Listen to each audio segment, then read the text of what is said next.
we are indeed Shemites. Now, when it comes to um, pinpointing country names, we have a hard way to go when it comes to the Table of Nations, because it gives us a list of names.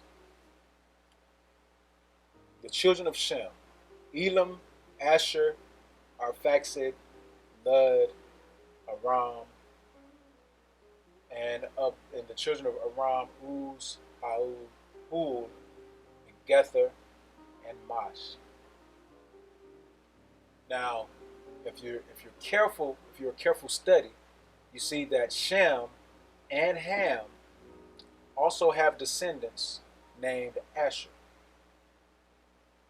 They also have descendants named Aram.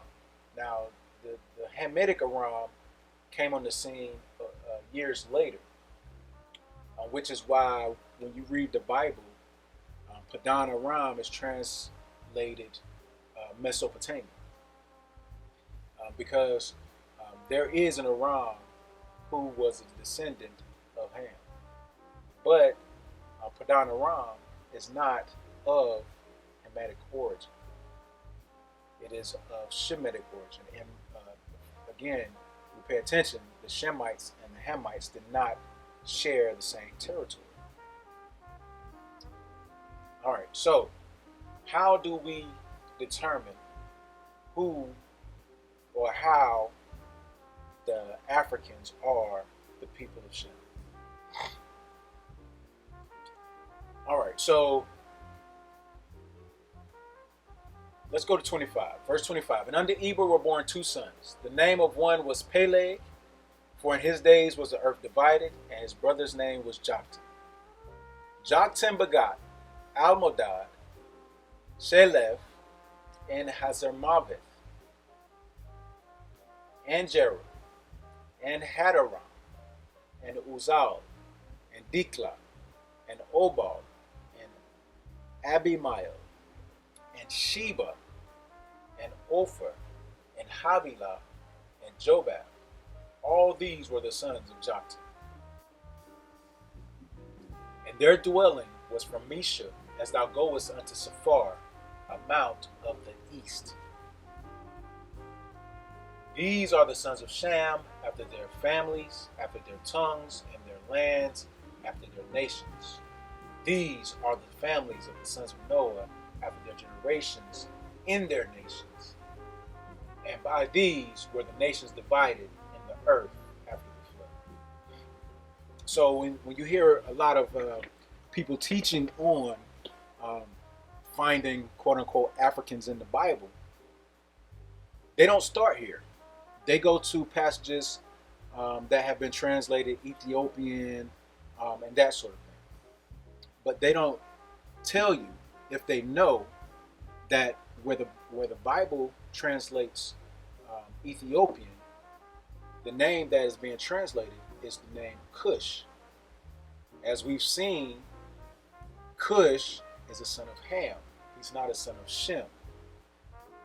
So, also, being Cush, their origins or their family ties are to the area known as the Middle East, not Africa.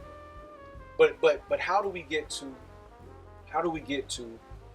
the African people being Shemitic? Okay. Well, let's look at the first part, where it says, "And their dwelling." This is verse number 30. Their dwelling was from Mesha, as thou goest unto Sephar, a mount of the east. So, where is the Mount Sephar? It's in the east. So if the Mount Sephar is in the east, that means that the children of Shem dwelt from whatever that western point is up to the Mount Sephar in the east. So when we do the search, Mount Sephar is in Yemen.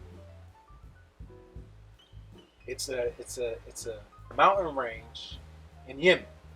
Yemen is on the southern tip of the Arabian Peninsula.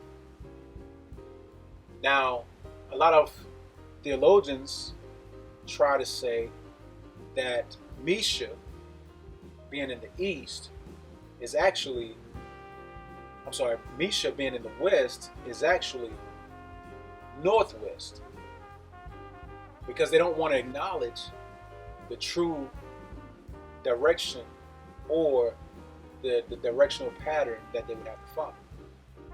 If you would go west from the Mount Safar to its extremity, it takes you back to West Africa. So Mesha is presumably located in Africa somewhere. Now, I'm not going to say for certain that it's in West Africa, because I can't say that for sure. But definitely, Mesha is in Africa. And we all know that there are no white-skinned people in the African interior. In fact, we do know that there have always been a tribe of Africans who were Jews known as Abyssinians. There have been historical writings that that tell that Abyssinians guarded the sacred tombs of all the biblical patriarchs back before the Gentiles took over the land. So, not saying that Gentiles haven't ever lived in the land, but before they took over the land, before they pushed us completely out of the land, Abyssinians guarded the sacred places of all of the patriarchs, all of our forefathers. Now that was just one point, but let's look a little bit further. Now, Joktan, being a son of Shem, had a few children. Namely, one that we're familiar with is Sheba. Sheba, being a son of Joktan, had a queen who visited King Solomon. And we all know the story of how when she visited King Solomon, she was impressed by how he ruled. She bought a lot of gifts from her home. Also, we're told that she became pregnant and she took a child back to modern day Ethiopia. And that's how, quote unquote, the Ethiopians became Jews. But if we are careful and we look a little further, in verse 29, it tells us that Joktan had a son named Ophir. And what is the significance of this son named Ophir? As brother to Sheba, Ophir was a very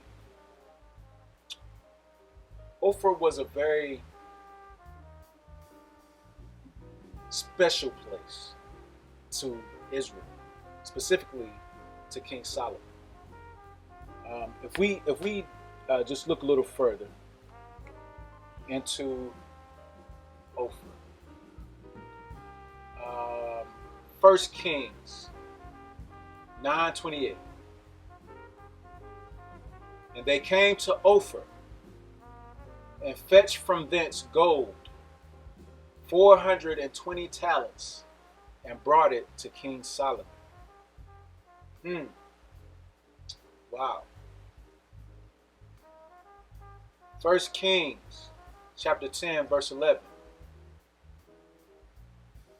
And the navy also of Haran that brought gold from Ophir brought in from Ophir great plenty of almond trees and precious stones.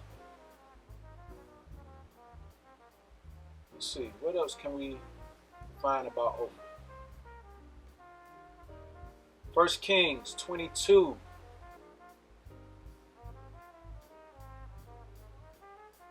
Sorry.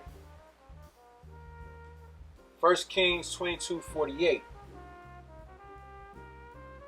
Jehoshaphat made ships of Tarshish to go to Ophir for gold, but they went not, for the ships were broken at Ezion Geber.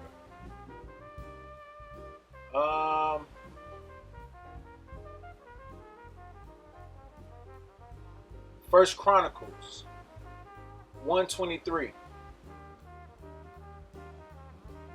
Nope. That just goes back over the Table Nation. First Chronicles 29:4. Even 3,000 talents of gold of the gold of Ophir, and 7,000 talents of refined silver to overlay the walls and the houses with them. The gold for things of gold, and the silver for things of silver, for all manner of work to be made by the hands of an artificer. The reason that Ophir is significant is because, again, Ophir was a Shemite.